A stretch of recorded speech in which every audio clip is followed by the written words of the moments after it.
सबके साथ खड़ी दिखाई देगी। यही मैं आपसे बात कहना चाहता था। बहुत बहुत धन्यवाद। भारत माता की जय। खजुराहो के मंदिर के मामले में आपने कहा, आपकी जानकारी में होगा, ये खजुराहो के देवालय ये भारतीय संस्कृति की ध्वजा लहराते हुए 1000 साल पहले के हैं, लेकिन काल का प्रवाह बड़ा खराब था। वो इतना खराब था कि हमारे देवालय भी किसी को दिखे तो ऐसा लगता देवताओं को नजर लग जाती थी। ऐसा खराब समय आया कि देवताओं के मंदिर तोड़े जा रहे थे, मूर्तियां भंग की जा रही थी, मंदिर ध्वस्त किए जा रहे थे। काल के प्रभाव में समाज में अलग अलग प्रकार के रास्ते ढूंढे। ये सारे के सारे मंदिर मिट्टी में दबा दिए गए थे। आज से 200 साल के आसपास एक अंग्रेज ने, मेरी जानकारी में आया कि उन्होंने खोज करके मंदिरों का वापस समाज से परिचय कराया, लेकिन बनाए तो हमारे भारतीय सनातन संस्कृति के उस समय के महापुरुषों ने। जोरदार अभिनंदन करो उन महापुरुषों के लिए जिन्होंने ये मंदिर बनाए थे। और जब मंदिर बनाए और अब समाज के सामने आ रहे हैं, और जब अयोध्या धाम मुस्कुरा रहा है, बाबा महाकाल का महालोक आनंद में डूबा हुआ है, तो पीछे खजुराहो कैसे रह सकता है? खजुराहो और आगे खड़ा दिखाई देगा। महाराज जी, आप जैसा कहोगे हमने गृह मंत्री के माध्यम से हर मंदिर में पूजा का प्रबंध करेंगे। ये आपके माध्यम से मैं निवेदन करना चाहता हूँ। माध्यम से कमल के फूल तक भी पहुंचना पड़ेगा।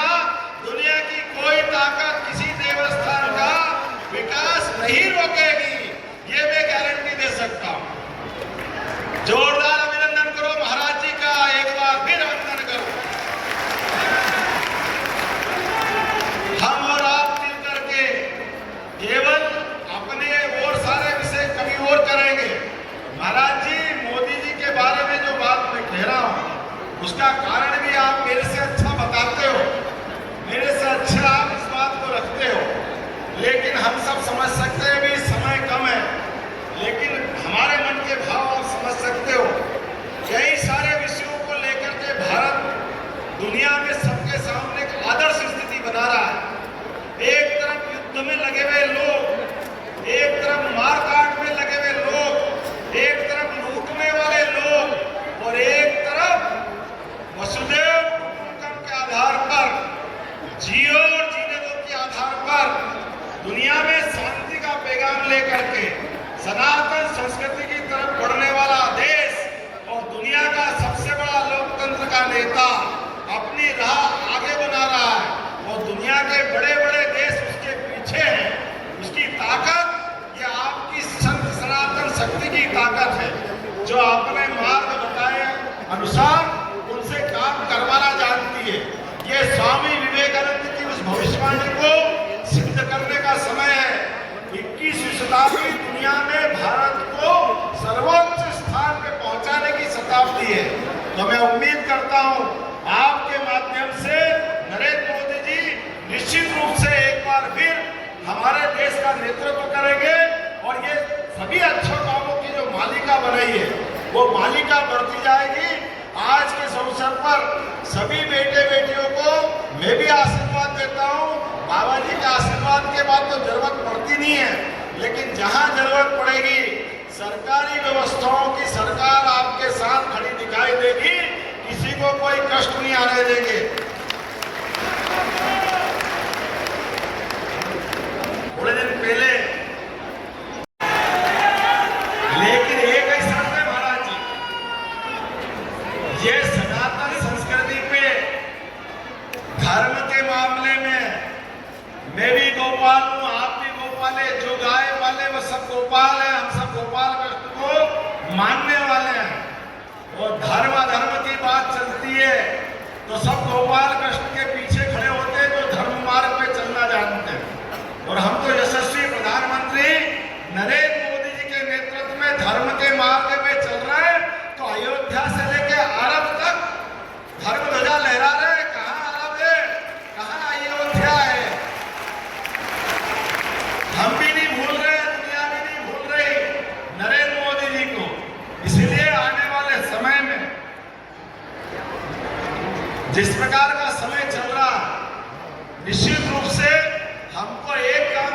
पड़ेगा। भगवान कृष्ण ने एक काम किया, अपनी उंगली पे सुदर्शन चक्र धारण किया। तो धर्म के मार्ग पे चलने से दुनिया कितने दुश्मन उनके भी पीछे पड़े, लेकिन भगवान ने सबको परास्त किया। आपसे भी निवेदन है महाराज जी, और ये हमारे अपने सारे मेरे जैसे भक्तों से भी निवेदन है, अपनी उंगली का आप भी ध्यान रखो। आपके हाथ में भी सुदर्शन चक्र है। लोकतंत्र में सुदर्शन चक्र का सही उपयोग करना ये भी जरूरी है, आप याद रखना। तुम सीख लो, तुमको मालूम नहीं है, इंग्लैंड अमेरिका वालों तुमको देर लगेगी, वो काफी समय लगेगा। जो हमारी प्रकृति का चिंतन करते हैं, ये सनातन संस्कृति की हमारी जो आभा है, इसकी चमक हमारे सभी देव समान ऋषि मुनि संत गणों के कारण से है, जो समूचे समाज का विचार करके चलते हैं। समाज में कदम कदम पर अपने प्रवचन के बावजूद भी कर्मों से सूर्य के समान आभा फैलाते हैं। ये हमारे लिए ये जो भगवा रंग धारण करते हैं, एक तरह से अपने जीवन में सूर्य के समान ये अपने अग्नि कलर है, अग्नि रंग समझ लो। तो ये अपनी आभा से अपने शरीर के माध्यम से जैसे सूर्य से सब जीवन पाते हैं, ऐसे हमारी सनातन संस्कृति संतों के माध्यम से जीवन पाती है। मैं सबके चरणों में प्रणाम करता हूँ। एक बार पूरे मंच के लिए अभिनंदन करें, जोरदार तालियां बजाएं। आपने 157 के वाणी ग्रहण का मौका दिया, लेकिन मैं सरकार का मुखिया होने के नाते से अपना रास्ता भी ढूंढ रहा हूं।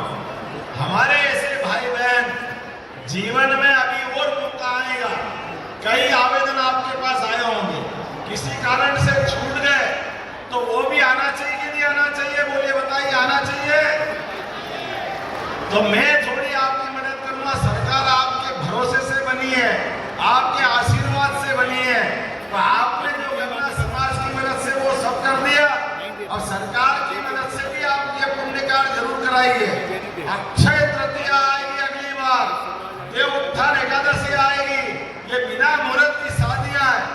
आप निश्चित रूप से सारे लोगों के आवेदन बुलाइए, पूरा पैसा सरकार देगी बागेश्वर धाम में।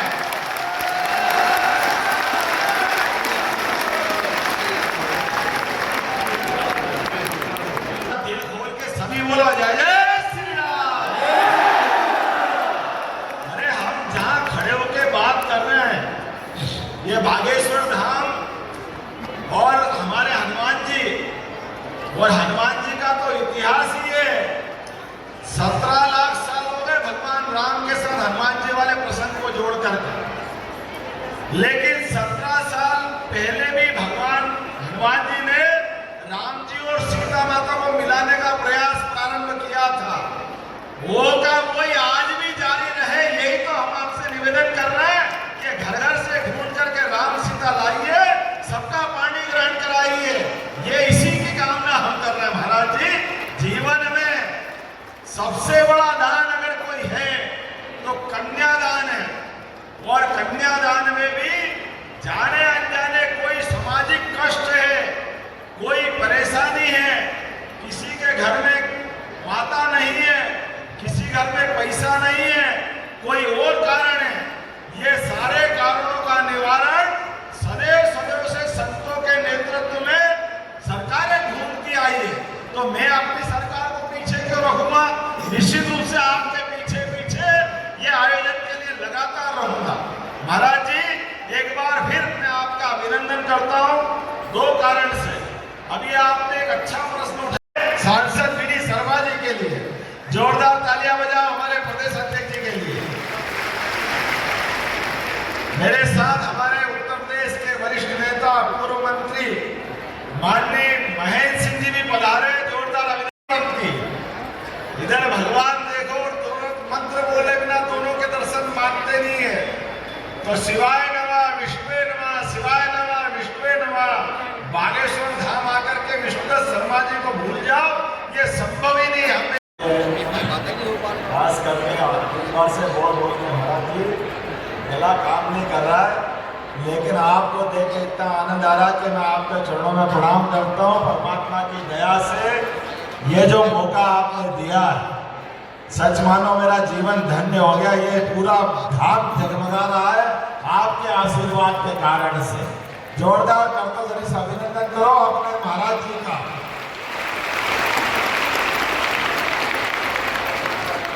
जिनका खुद का ठिकाना नहीं, वो सबको ठिकाने पहुंचा रहा है भगवान की दया से। ये आनंद कोई मामूली बात नहीं होता है। जिनके जीवन में एकमात्र उद्देश्य कि मैं कई लोगों का घर बसाऊं, ये तो कोई देव पुरुष ही कर सकता है और किसी के बस की बात नहीं है। ये हमारी देवमार की संस्कृति, सनातन संस्कृति, और होना भी चाहिए। महाराज जी मैं बैठे बैठे सोच रहा था, मंच पर विराजमान बागेश्वर धाम के जयकारा लगाए बिना आनंद नहीं आएगा। बोले बागेश्वर धाम की। मैं महाकाल महाराज के यहाँ से आता हूँ तो एक बार महाकाल महाराज का भी जय जयकार करें। शिवरात्रि का पावन पर्व है। बोले महाकाल महाराज की। परम पूज्य बागेश्वर। इस वीडियो को लाइक करें, हमारे चैनल को सब्सक्राइब करें, बेल आइकन जरूर प्रेस करें हमारी न्यू वीडियो सबसे पहले देखने के लिए। सब्सक्राइब करने के बाद ना घंटी बजा देना, ताकि जब भी मैं कोई न्यू वीडियो अपलोड करूं तो तुम्हारे फोन की घंटी भी बजे।